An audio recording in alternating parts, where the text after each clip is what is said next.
নমস্কার, সাবনাভিক নিউজ নেটওয়ার্কে স্বাগত।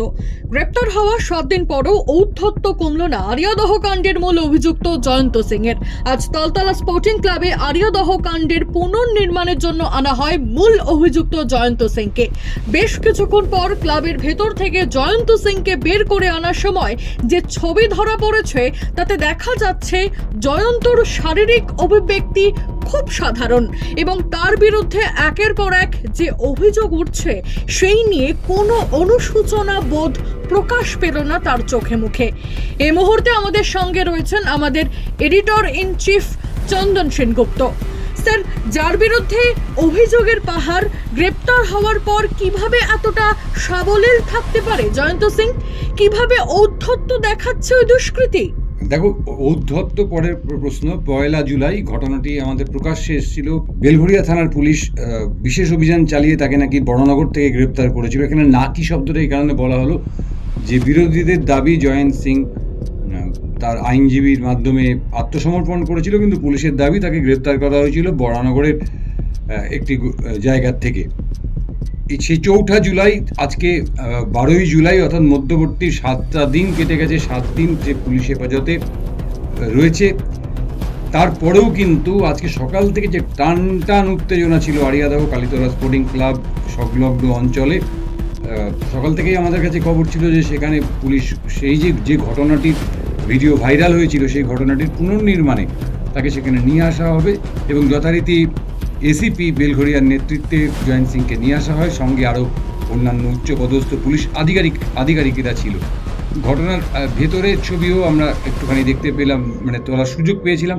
সেখানেও আমরা দেখছিলাম যে ক্লাবের একটা ক্লাব নাকি একটা 5 স্টার হোটেলের ঘর, এটা কিন্তু বোঝা খুব মুশকিল।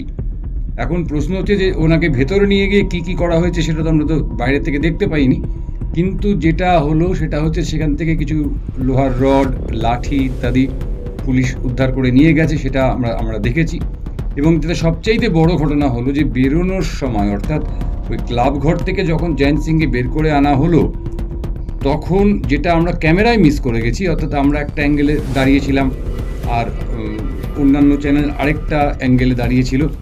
কিন্তু ঘটনাটা সত্যি যে জয়ন্ত সিং বেরোনোর সময় সাংবাদিকরা তখন স্বাভাবিকভাবেই আমরা যখন ওনাকে প্রশ্ন করছিলাম যে তোমার কি কিছু বলার আছে, তিনি কিন্তু একজন সিনিয়র সাংবাদিক আমাদের এই ব্যারাকপুর মহকুমার, তাকে ধাক্কা মারেন এবং ধাক্কা মেরে পুলিশের গাড়িতে উঠে যান এবং ভেতরে বসেও তিনি তার যে শারীরিক যে অভিব্যক্তি, সেই অভিব্যক্তিতে কিন্তু মোটেই মনে হচ্ছে না যে গতকাল নবান্নে বসে রাজ্য পুলিশের শীর্ষকর্তা আইন শৃঙ্খলা দেখার যার দায়িত্ব অর্থাৎ মনোজ ভার্মা, তিনি তাকে একজন দাগি আসামি বলে ঘোষণা করেছেন।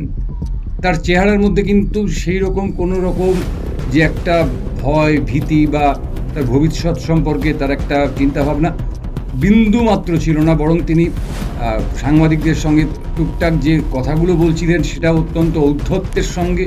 এবং এটাই সবচাইতে আমাদের অবাক করেছে যে এত পরপর ঘটনা এবং প্রত্যেকটি ঘটনার আলাদা আলাদা করে মামলা দায়ের করা হবে বা করা হয়েছে বলে জানিয়েছেন ব্যারাকপুর পুলিশ কমিশনার, তিনি নিজে সাংবাদিক সম্মেলন করে।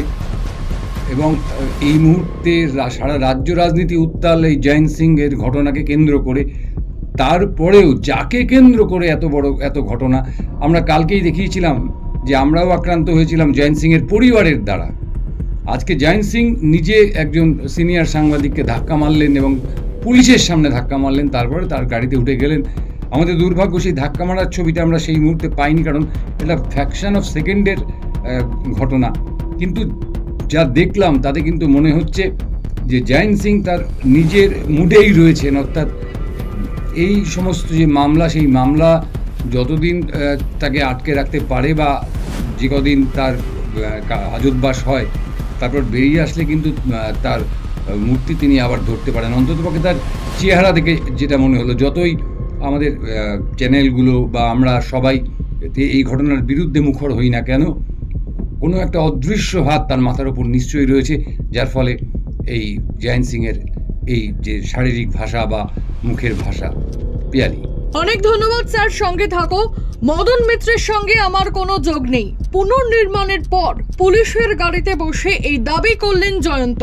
এখানেই শেষ নয়, যে ঘটনা নিয়ে তোলপাড় রাজ্য রাজনীতি, আমাকে কি দেখেছিলেন? পাল্টা সাংবাদিকদের প্রশ্ন করলেন জয়ন্ত।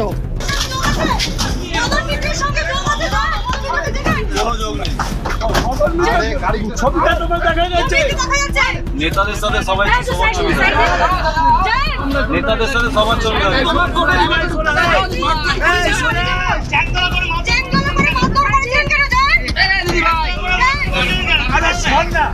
কেন করেছিলেন? আপনারা তো পুলিশকে দিয়ে দেবেন।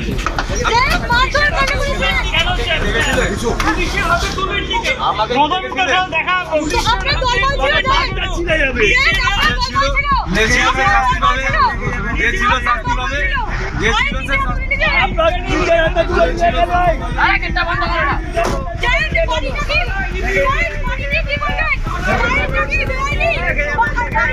উল্লেখ্য, আরিয়াদহে মা ও ছেলেকে মারধরের ঘটনার পর অভিযুক্তদের কঠোর শাস্তির দাবিতে বারংবার বিক্ষোভে সরব হয়েছেন স্থানীয় বাসিন্দারা। তদন্তে নেমে মূল অভিযুক্ত সহ বাকিদের গ্রেপ্তার করা হলেও যে ক্লাবকে ঘিরে এত বিতর্ক এতদিন, তাতে যাতায়াত ছিল বাকি সদস্যদের।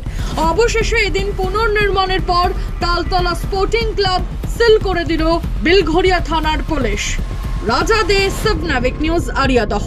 সমস্ত খবরের আপডেট পেতে লাইক করে সাবস্ক্রাইব করুন সাবনাভিক নিউজ। সেই সঙ্গে বেল বাটন প্রেস করতে ভুলবেন না। আপনাদের একটা সাবস্ক্রিপশন আমাদের জন্য অত্যন্ত মূল্যবান। জয় হিন্দ।